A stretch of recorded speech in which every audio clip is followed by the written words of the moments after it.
நான் ரெடி, நீங்கள் ரெடியா?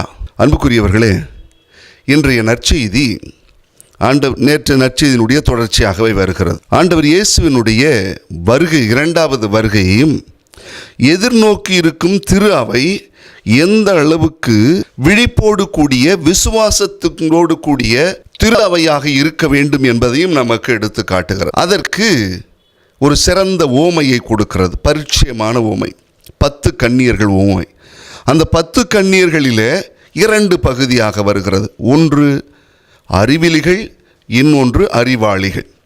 அறிவிலிகள் செய்கிற செயல்களும் அறிவாளிகள் செய்கிற செயல்களும் அங்கு நமக்கு எண்பித்து காட்டப்படுகிறது. பாலஸ்தீன திருமண பாரம்பரியத்தில் மணமகன் நண்பர்களோடு வந்து மணமகளை அழைத்து செல்ல வருவார்.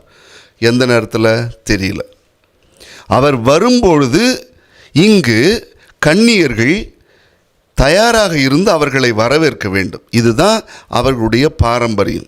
இந்த ஒரு பின்னணிகளை தான் ஆண்டவர் இயேசு இந்த ஒரு ஓமையோடு கூடிய விளக்கத்தை கொடுக்கிறார்.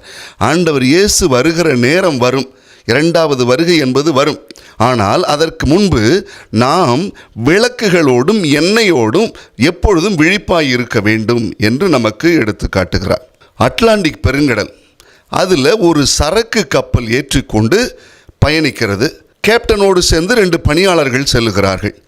அப்போ கேப்டன் ஒரு செய்தியை கொடுக்குறார் பணியாளர்கள்ட்ட, எப்பா நாம் போகிறது அட்லாண்டிக் பெருங்கடல் பகுதி, வழியில் ஆபத்துக்கள் இருக்கும், பனி புயல் வரும், பனி பாறை இருக்கும், ஏதாவது ஆபத்து வந்ததுன்னா நாம் எப்பொழுதும் ரொம்ப கவனமாக இருக்கணும். லைஃப் போட் எடுத்து வச்சுக்கோங்க, உணவு எடுத்து வச்சுக்கோங்க, எரிபொருள் பத்திரம் எல்லாம் எடுத்து தயாராக வச்சுக்கங்கன்னு சொல்லிவிட்டார். போகுது, வழியில் ஒரு ஆபத்து வந்த உடனே கேப்டன் அறிவிப்பு கொடுக்குறாரு, எப்பா இது மாதிரி ஆகிப்போச்சு, ஆபத்து வருது, அவங்க லைஃப் போட்டை எடுத்துக்கிட்டு, பாதுகாப்பு படகை எடுத்துக்கிட்டு, எண்ணெய் பொருள் இதெல்லாம் எடுத்துகிட்டு நீங்கள் பாதுகாப்பாக வந்துடுங்க அப்படின்னு சொல்கிறார். அதில் ஒரு பணியாளர் சொன்னதெல்லாம் தெளிவாக செஞ்சு வச்சுருந்தார். ஆனால் இன்னொருத்தர் பார்க்குறார் சுற்றி, ஏன்னா அவர்களெலாம் ரொம்ப தெரிஞ்சவரில் எல்லாவற்றையும் அறிந்து வைத்திருக்கிறவர் போல். அவர் என்ன பண்ணுறாரு, ஒரு வாரமாக அதுக்கான ஒன்றும் அழிகுழிலாம் ஒன்றும் இல்லை, மழை இல்லை, ஒன்றும் இல்லை, அது மாதிரி நல்லா தான் இருக்குது கிளைமேட்டு, ஒரு பாதிப்பு இருக்காது, பார்த்துக்கலாம். நிறைய பேர் இதை தான் சொல்லி போவாங்க, பார்த்துக்கலான்ட்டு.